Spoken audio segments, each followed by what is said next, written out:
اور صحافیوں نے پیٹا وہ ڈھول، جب اپنا قافلہ عزم و یقین سے نکلے گا والا ڈھول، شہباز شریف کی تقریر والا ڈھول، تو پھر فیصل واوڈا نے آ کے وہ ڈھول پھاڑ دیا اور کہا یہ کوئی ڈھول نہیں ہے، یہ کوئی کام نہیں ہے، جس سے جی چاہے کام لے لیں، اس میں کون سی بات ہے۔ یہ فیصل واوڈا نے ان کے ساتھ کیا ہے، اور ابھی لگے رہا ہے کہ ان کے ساتھ اور ہوگی، کیونکہ فیصل واوڈا نے یہ بتایا ہوا ہے کہ بیچ میں وہ کچھ وقت کے لیے بیرون ملک جائے گا، اور پھر اس کے بعد جب فیصل واوڈا واپس آئے گا تو یہ کردار پھر مزید کرے گا ان کے ساتھ، یہ وہ پہلے ہی بتا چکا ہے۔ تو دلچسپ ہے، بہت دلچسپ ہے جو ان کے ساتھ ہو رہی ہے۔ ایک اہم سیکیورٹی شخصیت کی آج صحافیوں کے ساتھ ایک بیٹھک تھی، جسے سیکیورٹی ذرائع کی خبر کے طور پر بتایا جا رہا ہے۔ وہاں اس بیٹھک میں صحافی موجود تھے، اور اس میں جو مین فوکس تھا وہ تھا آزاد کشمیر کی صورتحال پر۔ میں پچھلی ویڈیو میں آزاد کشمیر کی صورتحال کے حوالے سے آپ کو بہت کچھ بتا چکا، اس لیے اس پر نہیں جاتے، اس میں سے بیشتر چیزیں ہم کور کر چکے، مگر مزید پالیٹکس پر بات ہوئی، پالیٹکس کے علاوہ جو بین الاقوامی صورتحال ہے اس پر بات ہوئی، پاکستان نے جو کردار ادا کیا ہے، پاکستان کی سیاسی قیادت نے، عسکری قیادت نے جو کردار ادا کیا ہے اس کردار پر بات ہوئی، اور ساتھ میں موجودہ جو ملکی صورتحال ہے اس صورتحال پر بات ہوئی، سیاسی صورتحال۔ لیکن سیاسی صورتحال پر سیکیورٹی شخصیت نے کوشش کی کہ بات ہی نہ ہو، سیکیورٹی شخصیت نے سیاسی سوالات کو اوائڈ کیا۔ عمران خان صاحب کے حوالے سے 2 سے 3 بار سوال ہوا تو انہوں نے یہ کہا کہ بھائی ہمیں انٹرسٹ ہی نہیں ہے کہ کوئی ملے کوئی نہ ملے، یعنی یہ بات ہو رہی تھی کہ کوئی سابق فوجی شخصیت عمران خان صاحب سے مل کر آئی ہے۔ ایک نام لیا گیا اشفاق پرویز قیانی صاحب کا، ایک نام لیا گیا عاصم سلیم باجوہ صاحب کا۔ انہوں نے کہا بھائی ہمیں انٹرسٹ ہی نہیں ہے کون مل رہا ہے، کیا ہو رہا ہے، ہمیں نہیں بات کرنی۔ تو انہوں نے اس بارے میں، اور سیاسی سوالات، اس بارے میں بات نہیں کی۔ پھر جب بات ہوئی، ہمارے ایک صحافی دوست ہیں اور ملک کے 2 بڑے چینلز میں سے ایک چینل پر وہ پروگرام کرتے ہیں، شام 7 بجے کے پروگرام میں بیٹھتے ہیں۔ انہوں نے کہا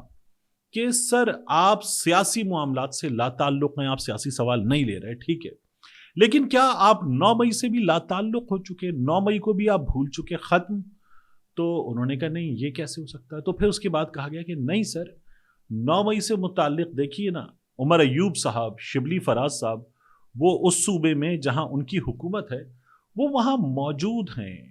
آزادانہ گھوم رہے ہیں، تو ان کو گرفتار کیوں نہیں کرتے؟ آپ ان کو گرفتار کریں، جب عدالتوں کا فیصلہ موجود ہے تو ان کو گرفتار کریں۔ جب ان پہ 2 سے 3 بار سوال ہوا تو سیکیورٹی شخصیت نے اوائڈ کیا، پھر انہوں نے کہا بھائی آپ چاہتے کیا ہیں، کیا کریں ہم، یہ انہوں نے ان صحافی سے پوچھ لیا۔ تو ایک اور صحافی جو تھے وہ بڑا مسکرا رہے تھے اس تمام تر صورتحال پر، اور وہ ڈیفنس کے بہت اچھے رپورٹر ہیں، اور ان کا نام وہی ہے جو اس ملک کے سب سے مقبول سیاستدان کا نام ہے۔ تو وہ صحافی جو ہیں وہ مسکرائے، تھوڑا سا ہنسے اس کے بعد، اور انہوں نے کہا سر یہ چاہتے ہیں کہ آپ ایک یونٹ بھیجیں اور عمر ایوب کو اور شبلی فراز کو اس یونٹ کے ذریعے گرفتار کروا لیں۔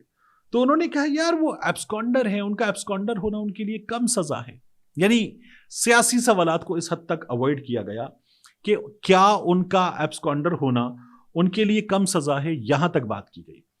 تو یہ آج کی گفتگو کا ماحول تھا۔ ایک خاتون صحافی نے جو ملک کے سب سے مقبول سیاستدان کے بارے میں ختم شد بہت زیادہ کہتی ہیں، انہوں نے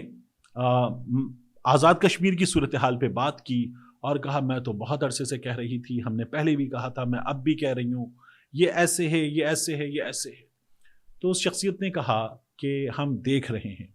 ہم نے پہلے بھی بہت سی چیزیں دیکھی ہیں، آبزرو کی ہیں، اور کچھ چیزیں ہم نے تیار کی ہیں، ہمیں ثبوتوں کی شکل میں نظر آ رہی ہیں، ظاہر ہے کہ ان کو اوائڈ نہیں کیا جا سکتا، یہ بھی انہوں نے کہا۔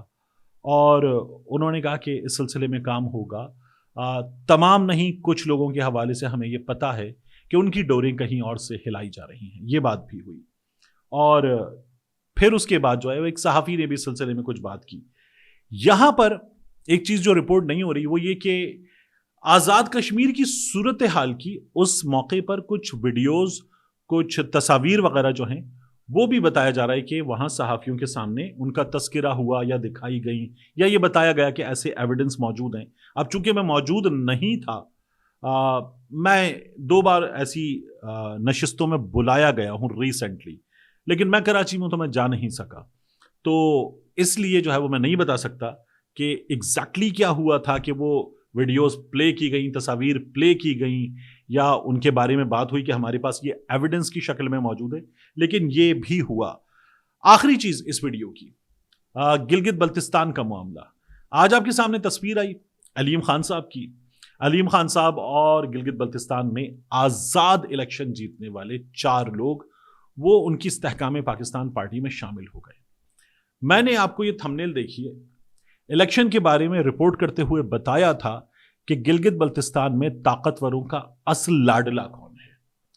اب اگر آپ اس طاقتوروں کا اصل لاڈلا کون اسے دیکھیں اور پھر علیم خان صاحب سے 4 لوگوں کا ملنا دیکھیں تو آپ کو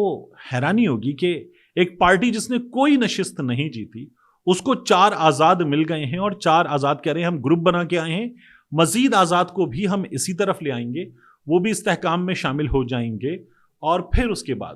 اس وقت جو نون لیگ جہاں پر ہے، یہ آزاد اس نون سے اوپر بھی جا سکتے ہیں، اس نون کے برابر بھی جا سکتے ہیں، یا پلس مائنس 1 سے 2 سیٹس، اور پھر یہ 4 سیٹیں ان کی ہیں، ان کی وجہ سے ان کو مل جائیں گی مخصوص نشستیں بھی، تو یہ پاکستان پیپلز پارٹی کے ساتھ مل کر حکومت بنا لیں گے۔ ایسا ہوتا ہے لاڈلا، جس نے کوئی سیٹ نہیں جیتی اس کے ساتھ آ کر آزاد مل گئے ہیں، وگرنہ آزاد کیا کرتے؟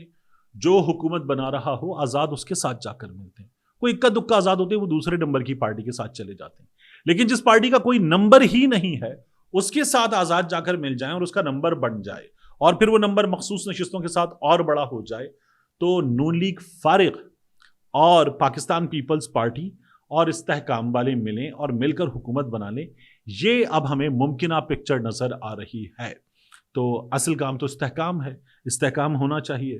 تو اس سے اچھی بات کیا ہو سکتی ہے کہ استحکام ہو۔ آپ دیکھیے کہ ایک صاحب جن کی جماعت ابھی نئی ہے اور وہ گلگت بلتستان میں الیکشن میں حصہ لیتے ہیں، کچھ الیکٹیبلز اتارتے ہیں، پھر بھی نہیں جیتتے، تو ان کو 4 سیٹیں ایسے مل جاتی ہیں، مزید ملنے کے امکانات ہیں، پھر مخصوص نشستیں ملیں گی، اور وہ گلگت بلتستان میں دوسری بڑی طاقت بن سکتے ہیں، کیونکہ وہ حکمران اتحاد میں بھی چلے جائیں گے۔ تو یہ چمتکار ہے گلگت بلتستان کا۔ آپ نے بائی 1 گیٹ 1 فری 2 3 بھی دیکھا ہوگا، لیکن بائی نن گیٹ 4 فری یہ کمال ہوا ہے، اسے کہتے ہیں لاڈلا۔ تو یہ ہوا ہے گلگت بلتستان کے الیکشن میں ہمارے سامنے۔ آخری چیز جاتے جاتے دوبارہ آپ سے درخواست، طارق متین 2.0 آپ سبسکرائب کر رہے ہیں، دیکھ رہے ہیں۔ ہم نے کربلا کے ایام یوم عاشور تک اس سلسلے کی پہلی ویڈیو پوسٹ کی ہے، اور ہم کل اس سلسلے کی دوسری ویڈیو پوسٹ کریں گے، اور یہ جو 10 دن ہیں، ان 10 دنوں میں نواسہ رسول امام علی مقام حسین علیہ السلام کی عظیم قربانی کے حوالے سے ہم مسلسل بات کریں گے۔ ملتے ہیں انشاءاللہ آپ سے اگلی ویڈیو میں۔